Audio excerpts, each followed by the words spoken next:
થવાનું એ જ હોય છે જે ભગવાનને મંજૂર હોય છે અને એ જ થાય છે. કોઈ પણ ઘટના ઘટિત થાય એના કારણો પરિબળો કોઈ પણ હોઈ શકે, પણ જે થવાનું છે એ મુજબ જ પરિસ્થિતિઓનું નિર્માણ થાય અને એ જ ઘટિત થાય છે જે ઘટવાનું નિશ્ચિત હોય છે. ચાલો આપણે આ વિષયને એક વાર્તા કહાની દ્વારા સમજવાનો પ્રયાસ કરીએ. વાલા દર્શક મિત્રો, કહાની ખૂબ જ ઇન્ટરેસ્ટેડ છે, તો વિડીયોમાં આરામથી અંત સુધી જોડાયેલા રહેજો અને પસંદ આવે તો લાઇક કરી વિડીયોને શેર કરજો અને ચેનલને સબસ્ક્રાઇબ કરી લેજો. યુટ્યુબ ઉપર કમેન્ટનું મહત્વ ખૂબ વધી ગયું છે, માટે એક સારી કમેન્ટ જરૂરથી કરજો. તમામ માહિતી કે વાર્તાઓ અમારી યુટ્યુબ ચેનલમાં તમે જોવો છો, સાંભળો છો તે પુસ્તકો, ઇન્ટરનેટ અને અન્ય સંશોધનો જેવા વિવિધ સ્ત્રોતોમાંથી એકત્રિત કરેલી માહિતી પર આધારિત હોય છે. એનો હેતુ કોઈ પણ વ્યક્તિ અથવા સમુદાયની લાગણીઓને ઠેસ પહોંચાડવાનો નથી હોતો. કોઈ પણ વ્યક્તિના દિલને, કોઈ જાતિગતને ઠેસ પહોંચાડવાનો હોતો નથી. અમારી યુટ્યુબ ચેનલના વિડીયોમાં આપવામાં આવેલી તમામ માહિતી ફક્ત શિક્ષણ અને માહિતીના હેતુ માટે હોય છે. દર્શકોએ આ ચેનલમાં આપેલી માહિતીનો પોતાના જોખમે ઉપયોગ કરવો. ઘણી બધી વાર્તાઓ કાલ્પનિક હોય છે, જેનો જીવન મરણ સ્થાન યા વાસ્તવિકતાથી કોઈ સંબંધ હોતો નથી. ફક્ત એને એક મનોરંજન તરીકે યા નાની મોટી શીખ પ્રાપ્તિ હેતુ જ લેવો. આજની આ વાર્તા પણ એવા જ ઇન્ટરનેટ સંશોધનો જેવા વિવિધ સ્ત્રોતોમાંથી એકત્રિત કરેલી એક કાલ્પનિક વાર્તા કહાની છે, જેનો ઉલ્લેખ અમે વિડીયોના ડિસ્ક્રિપ્શન બોક્સમાં કરીએ છીએ. એક રાજ્યમાં રાજા રાજ કરે. રાજાનું નામ ઇન્દ્રજીત હતું. રાજા ઇન્દ્રજીત ખૂબ જ સેવાભાવી અને દયાળુ પ્રજાપ્રિય રાજા, જે કોઈને પણ ક્યારે ફરિયાદનો મોકો નહોતા આપતા. રાજાના રાજ્યમાં એક વાત પ્રસિદ્ધ હતી કે રાજા તેમના દરવાજે આવેલ કોઈ માણસને, કોઈ પણ ફરિયાદીને ખાલી હાથે પાછા ન મોકલતા. અને એક દિવસ રાજાના દરબારમાં એક માણસ આવ્યો અને તેણે આવીને રાજાને પ્રણામ કરીને કહ્યું કે મહારાજ, મેં સાંભળ્યું છે કે જે કોઈ ફરિયાદી તમારી સમક્ષ આવે છે તમે એને ખાલી હાથે પાછા નથી મોકલતા. તો રાજાએ કહ્યું કે હા. તો માણસે કહ્યું કે મહારાજ, જો એવું હોય તો શું હું 3 દિવસ તમારી આ રાજગાદી પર ના બેસી શકું? શું 3 દિવસ તમારી આ રાજગાદી તમે મને ના આપી શકો? મને તમારી ગાદી આપી અને 3 દિવસ સુધી બેસવા દો ને તમે મહેલમાં જઈને 3 દિવસ આરામ કરો અને હું ગાદી પર બેસીને શાસન ચલાવીશ.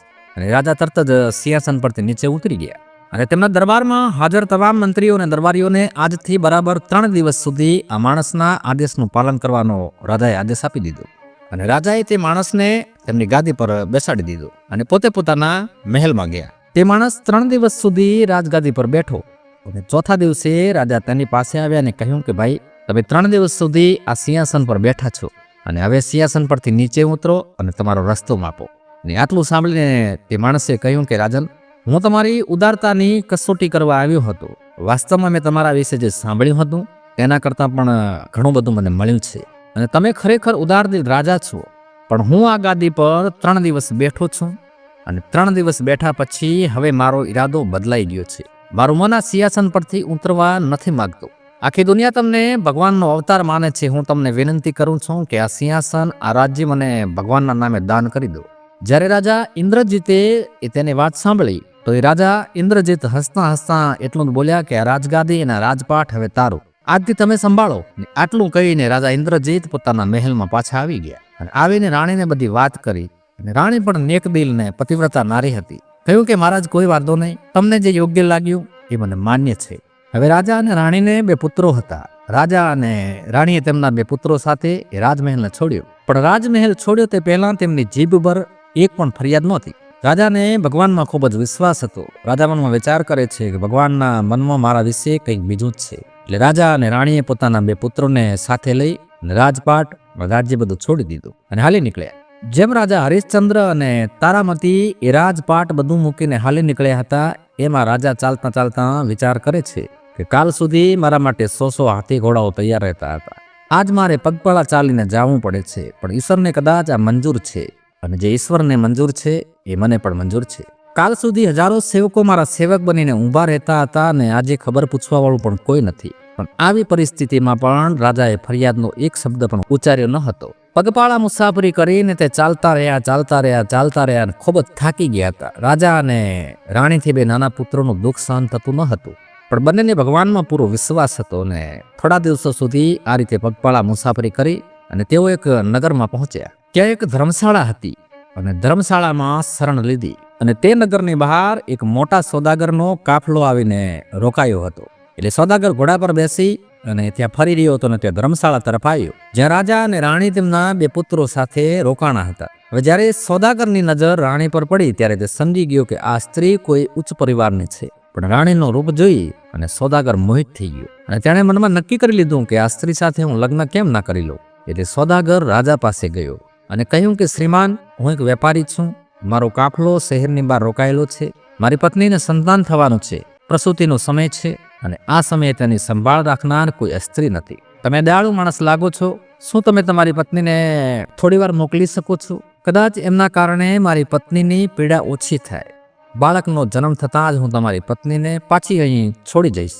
એટલે સોદાગરની વાત સાંભળીને રાજા અને રાણીને દયા આવી અને રાજા કહે છે કે મને એમ લાગે છે કે આ માણસ સત્ય બોલી રહ્યો છે. એની પત્ની પ્રસૂતિની પીડામાં છે અને એની પાસે કોઈ સ્ત્રી નથી. એની પાસે સ્ત્રીની ખૂબ જરૂર છે અને આ પરિસ્થિતિ આપણી પણ ખરાબ છે, પણ આવી પરિસ્થિતિમાં પણ આપણે કોઈના કામમાં આવી શકીએ ને, તો એ આપણા માટે સૌભાગ્યની વાત છે.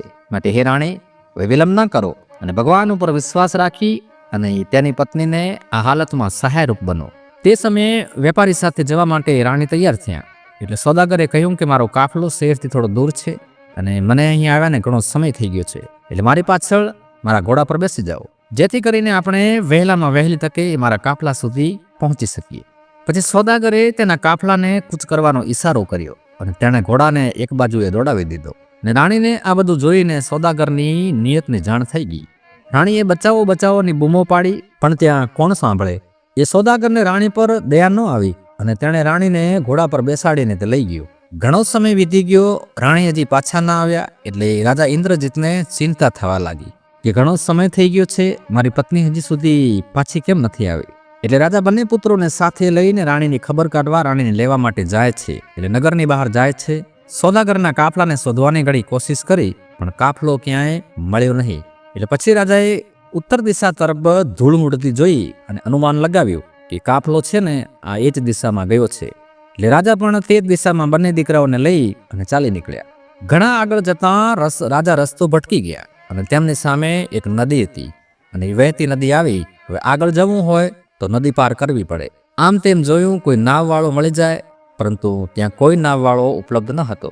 એટલે રાજાએ થોડી વાર વિચાર કર્યો અને પછી મોટા પુત્રને એ નદીના કિનારે બેસાડ્યો અને નાના પુત્રને તેમના ખભા પર બેસાડી અને સાહસ કરીને નદીમાં ઉતરી ગયા. રાજાએ વિચાર કર્યો કે પહેલા નાના પુત્રને નદી પાર મૂકી આવું અને પછી પાછો આવી અને મારા મોટા પુત્રને લઈ જાઉં. પરંતુ માણસ કંઈક બીજું વિચારે છે અને થાય છે કંઈક બીજું. નાના દીકરાને ખભા પર ઊંચકીને મુશ્કેલીથી આમ બરાબર નદીની વચ્ચે પહોંચે અને ત્યાં જ મોટા પુત્રની ચીસ રાજાના કાને પડી. રાજાએ પાછળ ફરીને જોયું તો એક જંગલી રીંછ તેમના પુત્ર પર આક્રમણ કરવા જઈ રહ્યું હતું. ભયભીત થઈ ગયેલ રાજાથી ગભરાહટના કારણે ખભા પર બેઠેલો નાનો પુત્ર હાથમાંથી છટકી ગયો, નદીમાં તણાઈ ગયો. અને હવે રાજા જેમ તેમ કરીને નદીના કિનારે પહોંચે, પણ તે પહેલા તો જંગલી રીંછ પોતાના મોટા પુત્રને ખેંચી ગયો. રાજા વિચાર કરે છે, હે ભગવાન, મોટા દીકરાને રીંછ લઈ ગયું, નાનો પુત્ર નદીમાં ડૂબી ગયો, રાણી મારાથી છીનવાઈ ગઈ. હવે આ સ્થિતિમાં રાજા ખૂબ જ દુઃખી થાય છે. પછી તેઓ આગળ ચાલે છે અને ચાલતા ચાલતા તે બપોરના સમયે એક નગરમાં પહોંચે છે. જે નગરમાં પહોંચ્યા કે રાજાએ જોયું કે એક ખુલ્લા મેદાનમાં લોકોનું ટોળું એકઠું થયું હતું. એક મોટી ભીડ જોઈ અને ભીડ જોઈને રાજાને આશ્ચર્ય થયું ને સત્ય જાણવા માટે તેઓ નિકટ જાય છે. હવે વિધિનું વિધાન કેવું છે, એ જ નગરના રાજાનું એક દિવસ પહેલા અવસાન થયેલું અને એ નગરનો એક રિવાજ હતો કે શહેરના દરબારીઓ અને મંત્રીઓ એક મેદાનમાં ભેગા થતા અને એક ગરુડ પક્ષી હતું. એ ગરુડ પક્ષી ઊંડે અને જે કોઈના માથા પર જઈને બેસે તેને રાજા માની લેવામાં આવતો. એવો નિયમ હતો, એવો રિવાજ હતો. પરિવારવાદ, વંશ વેલાગત જ રાજા બને એવો નિયમ ન હતો, પણ ગરુડ પક્ષી ઊંડતું અને જેના માથા પર ઉતરે તેને જ રાજા બનાવવામાં આવતો હતો. આવો એ રાજ્યનો રિવાજ હતો, એક નિયમ હતો.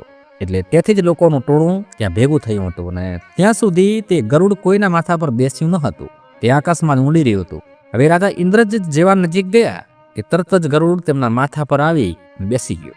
પ્રજા, બધા માણસો, મંત્રીઓ દોડતા ગયા અને હાથ જોડીને ઇન્દ્રજીતને રાજા તરીકે સ્વીકારી લીધા. બધા તેમને પ્રાર્થના કરવા લાગ્યા કે ચાલો મહારાજ, હવે તમે આ રાજ્યના રાજા છો. પણ રાજા ઇન્દ્રજીતે કહ્યું કે અરે ભાઈ, મેં પોતે તો પહેલાથી જ રાજપાટ છોડી દીધા છે, હું તો ફકીર છું. મેં તો મારું રાજ્ય છોડીને આ ગરીબી સ્વીકારી છે અને તમે મને રાજા બનાવો છો.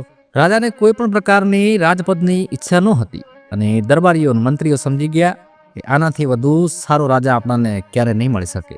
અને રાજા ઇન્દ્રજીતે વારંવાર ના પાડ્યા પછી પણ તેઓ માન્યા નહીં અને તેમને રાજાના વસ્ત્રો પહેરાવવામાં આવ્યા, તેમના માથા પર મુગટ મૂકવામાં આવ્યો અને તેમને મહેલમાં લઈ ગયા અને તેમને રાજાના ખાલી પડેલ સિંહાસન પર બેસાડી દીધા. અને પછી આખા નગરમાં નવા રાજાના આગમનની ખુશીમાં ધામધૂમથી ઘણા દિવસો સુધી ઉજવણી કરવામાં આવી.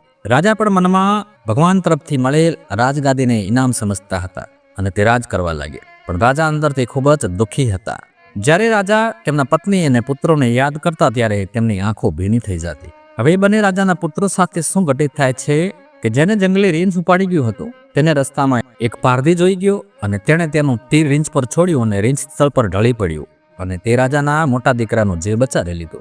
બીજી તરફ એક રાજાના નાના પુત્રને એક માછીમારે બચાવી લીધો અને પોતાના ઘરે લઈ ગયો. હવે સંજોગો વસાત એ પારધી અને માછીમાર બંનેને કોઈ સંતાન ન હતું, એટલે આ બંને રાજાના દીકરાઓને પોતાના સંતાનો માનીને ઉછેરવા લાગ્યા. વખતની ગતિથી વીત્યો.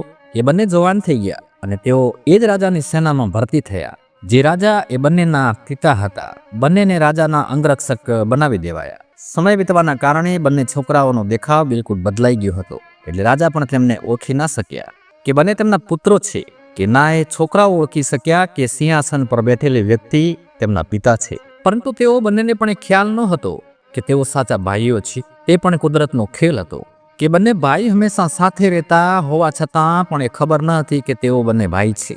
હવે રાજા જ્યારે પણ તે બંનેની સાથે વાતો કરતા ત્યારે વાત કરીને રાજાના મનને ખૂબ જ શાંતિ મળતી હતી.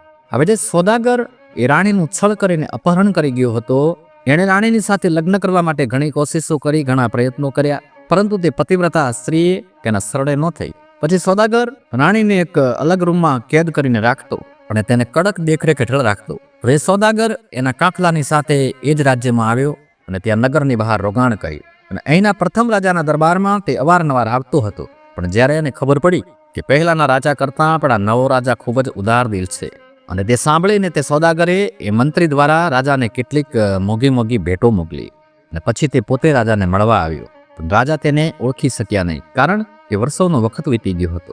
એટલે રાજા એ સમજી ન શક્યા કે આ એ જ કપટી માણસ છે જે છળ કરીને પોતાની રાણીને લઈને ભાગી ગયો હતો. તે પણ ઓળખી શક્યો નહીં કે આ એ જ માણસ છે જેને તેણે છેતર્યો હતો અને એની પત્નીનું અપહરણ કર્યું હતું. અને સોદાગર રાજાને તેના પ્રવાસની ઘણી બધી વાતો કરે છે અને એ સોદાગર અને રાજા વચ્ચે એક જ મુલાકાતમાં મિત્રતા થઈ ગઈ. સોદાગર અને રાજા લાંબા સમય સુધી વાતો કરે છે. ત્યારે રાજાએ સોદાગરને કહ્યું કે મિત્ર, આજની રાત્રિ અહીં જ રોકાણ કરી જાઓ. પણ સોદાગર ના પાડે છે. તો રાજાએ સોદાગરને તેની મુશ્કેલીનું કારણ પૂછ્યું તો તેણે કહ્યું કે મારી પત્ની પાગલ થઈ ગઈ છે અને મારે જાતે જ તેની કાળજી રાખવી પડે છે. તે પાગલ સમાન છે, ગમે ત્યારે ભાગી નીકળે છે. તો રાજાએ કહ્યું કે તમે આજે મારા મહેલમાં જ મહેમાન બનીને રહો અને તમારી પત્નીની ચિંતા ના કરો, તેની સંભાળની વ્યવસ્થા હું કરી દઈશ. પછી રાજાએ એ બંને જે છોકરાઓ હતા એમને સોદાગરના કાફલામાં જવાનો આદેશ આપ્યો અને એ જ રૂમમાં એ સ્ત્રીને સોદાગરની પત્ની એટલે કે રાણીને રાખવામાં આવી હતી. તેના રૂમની બહાર ચોકીદારી કરવા એ બંનેને મોકલી દીધા. અડધી રાત્રિનો સમય થયો ત્યારે જે નાનો હતો ને એને નિંદર આવવા લાગી. એટલે મોટાએ કહ્યું કે ભાઈ, આ સમયે ઊંઘવું યોગ્ય નથી, નહીં તો આ સ્ત્રી ભાગી શકે છે અને રાજા આપણાને નોકરીમાંથી કાઢી મૂકશે. તો એ નાનાએ કહ્યું કે તો ભાઈ, આપણાને ઊંઘ ન આવે ને એના માટે કોઈ વાર્તા કહાની કઈ સંભળાવો.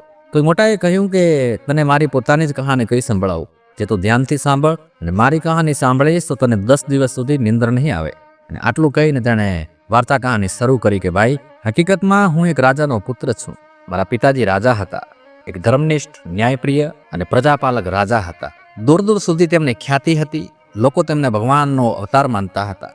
મારા પિતાજીના દ્વાર પર આવેલ કોઈ પણ વ્યક્તિ ખાલી હાથે પાછો ન ફરતો. અને એક દિવસ એક એવો માણસ આવ્યો અને મારા પિતાજીનું સિંહાસન 3 દિવસ સુધી માંગ્યું. મારા પિતાજીએ આપી દીધું અને પછી એણે ભગવાનના નામ પર કાયમ માટે મારા પિતાજીનું રાજપાટ અને સિંહાસન માંગી લીધું અને મારા પિતાજીએ આપી દીધું. અને પછી અમે બધું છોડીને મારા પિતાજી, મારી મા અને મારો નાનો ભાઈ અમે 4 જણ નીકળી ગયા. ત્યારે એક વેપારીએ મારી માને છેતરી અને લઈ ગયો. અને પછી અમને એક નદી મળી જ્યાં કોઈ હોડી ન હતી, કોઈ નાવિક ન હતો. એટલે મારા પિતાએ મને કિનારે બેસાડ્યો અને મારા ભાઈને એમના ખભા પર બેસાડી અને નદીના સામા કિનારે મૂકવા ગયા. અને નદીની બરોબર વચ્ચે પહોંચ્યા ત્યારે એક જંગલી રીંછે મારી ઉપર હુમલો કર્યો અને મારો નાનો ભાઈ મારા પિતાજીના ખભા પરથી નદીમાં પડી ગયો અને તણાઈ ગયો. એના પછી મને ખબર નથી કે શું થઈ, પરંતુ જ્યારે તે જંગલી રીંછ મને પકડીને લઈ જઈ રહ્યું હતું ત્યારે એક શિકારીએ મને તે રીંછથી બચાવ્યું અને પછી મારું નસીબ મને આ રાજા પાસે લઈ આવ્યું. ને આટલું સાંભળતા જે નાનો છોકરો હતો ને, જે નાનો ભાઈ હતો, એ મોટી પોક મૂકીને રડવા લાગ્યો અને તરત જ એકબીજાને ભાઈ ગળે લાગ્યા, ભેટી પડ્યા. નાનાએ કહ્યું કે ભાઈ, નદીમાં તણાતા તણાતા એક માછીમારે મને ડૂબતો બચાવ્યો. અને પછી બંને ભાઈઓએ એકબીજાના ગળે લાગ્યા અને રડવા લાગ્યા. ત્યારે બંધ રૂમમાં કેદ બેઠેલી સ્ત્રી, એ બંને છોકરાઓની માં, આ બધી વાતો સાંભળી ગઈ. અને પછી તો એ બે પુત્રો અને માનું મિલન થાય છે. અને બાદમાં બંને પુત્રો એ જ સમયે રાજા પાસે ગયા અને તેમને આખી ઘટના કહી સંભળાવી. રાજાને હજી સુધી ખબર ન હતી કે સોદાગરની કેદમાં રહેલી સ્ત્રી તેની પત્ની છે અને અહીં મહેમાન બનીને રહેલો વ્યક્તિ એ જ સોદાગર છે, જેણે છળ કરીને પોતાની પત્નીને પોતાનાથી છીનવી હતી. હવે રાજાને બધી ખબર પડી ગઈ એટલે રાજાએ તે જ સમયે તે સ્ત્રીને લાવવા માટે સૈનિકો મોકલ્યા. પછી રાણીને રાજમહેલમાં લાવવામાં આવે છે અને જ્યારે રાજાની નજર રાણી પર પડી ત્યારે રાજા રાણીને પોતાના ગળે લગાવીને ધ્રુસકે ધ્રુસકે રડે છે. બંને પુત્રોને ગળે લગાવે છે અને ભગવાનનો ખૂબ ખૂબ આભાર વ્યક્ત કરે છે. અને પછી તે સોદાગરને બધી હકીકત ખબર પડી ગઈ તો ભાગવા લાગ્યો, પરંતુ રાજાના સૈનિકોએ તેને પકડી લીધો અને બીજા દિવસે તેને મૃત્યુદંડની સજા આપવામાં આવી. હવે જે માણસે રાજા પાસેથી રાજસિંહાસનની માગણી કરી હતી અને રાજા ઇન્દ્રજીતે આપી દીધું હતું, તે ખૂબ જ ક્રૂર બની ગયો હતો. તેણે પ્રજા પર ઘણા પ્રકારના કર લગાવી દીધા. તેના જુલમથી પરેશાન પ્રજા, લોકો, મંત્રીઓ અને દરબારીઓ પણ રાજાથી ખૂબ જ દુઃખી હતા. તેઓ બધા ઈચ્છતા હતા કે કોઈક રીતે તેઓને તેમના અસલી રાજા મળી જાય, જેથી તેઓ આ અત્યાચારી રાજાથી મુક્ત થાય. અને એક દિવસ એક મંત્રીને ખબર પડી કે અસલી રાજા એક બીજા રાજ્યમાં રાજા બની ગયા છે. તો ત્યાંની પ્રજા અને મંત્રીઓ, બધા દરબારીઓ રાજા પાસે આવીને પ્રાર્થના કરી કે મહારાજ, તમે ફરીથી પધારો. અને રાજા તેમના જૂના સામ્રાજ્યની લગામ હાથમાં લે છે. તેમના મનમાં પોતાના નવા રાજ્ય પ્રત્યે પણ પ્રેમ જાગી ગયો હતો. એટલે પ્રજાની માગણીને ધ્યાનમાં રાખી અને રાજાએ પોતાના બંને પુત્રોને બંને રાજ્યનો રાજતિલક કરી અને રાજા બનાવ્યા. જે જુલમી રાજા હતો એનો પણ અંત આવ્યો. કહેવાય છે કે ભગવાનને જે સ્વીકાર્ય છે તે જ થાય છે. અને જ્યારે આપણે આપણા માર્ગમાં આવતી મુશ્કેલીઓને સમજી લઈએ છીએ તો આપણને ખબર પડે છે કે કોઈ પણ અવરોધ આપણને આપણા પ્રયત્નોથી ક્યારે પાછળ ન હટાવે. કારણ કે જો આપણે ભગવાનની ઈચ્છા પ્રમાણે આગળ વધીએ તો ભગવાનનો વિશ્વાસ હંમેશા આપણી સાથે જ હોય છે. રસ્તો ગમે તેટલો મુશ્કેલ હોય, જો આપણો ઈરાદો સાચો હોય તો ભગવાન આપણાને જરૂર શક્તિ અને સાચી દિશા આપશે. દર્શક મિત્રો, જો તમને આ વાર્તા કહાની પસંદ આવી હોય તો લાઈક કરીને ચેનલને સબસ્ક્રાઇબ કરજો. વિડીયોના અંત સુધી જોડાઈ રહેવા બદલ આપ સૌનો ખૂબ ખૂબ આભાર, ધન્યવાદ અને જય શ્રી કૃષ્ણ. તમામ માહિતી કે વાર્તાઓ અમારી YouTube ચેનલમાં તમે જોવો છો, સાંભળો છો તે પુસ્તકો, ઇન્ટરનેટ અને અન્ય સંશોધનો જેવા વિવિધ સ્ત્રોતોમાંથી એકત્રિત કરેલી માહિતી પર આધારિત હોય છે. એનો હેતુ કોઈ પણ વ્યક્તિ અથવા સમુદાયની લાગણીઓને ઠેસ પહોંચાડવાનો નથી હોતો. કોઈ પણ વ્યક્તિના દિલને, કોઈ જાતિગતને ઠેસ પહોંચાડવાનો હોતો નથી. અમારી YouTube ચેનલના વિડીયોમાં આપવામાં આવેલી તમામ માહિતી ફક્ત શિક્ષણ અને માહિતીના હેતુ માટે હોય છે. દર્શકોએ આ ચેનલમાં આપેલી માહિતીનો પોતાના જોખમે ઉપયોગ કરવો. ઘણી બધી વાર્તાઓ કાલ્પનિક હોય છે, જેનો જીવન મરણ સ્થાન યા વાસ્તવિકતાથી કોઈ સંબંધ હોતો નથી. ફક્ત એને એક મનોરંજન તરીકે યા નાની મોટી શીખ પ્રાપ્તિ હેતુ જ લેવો.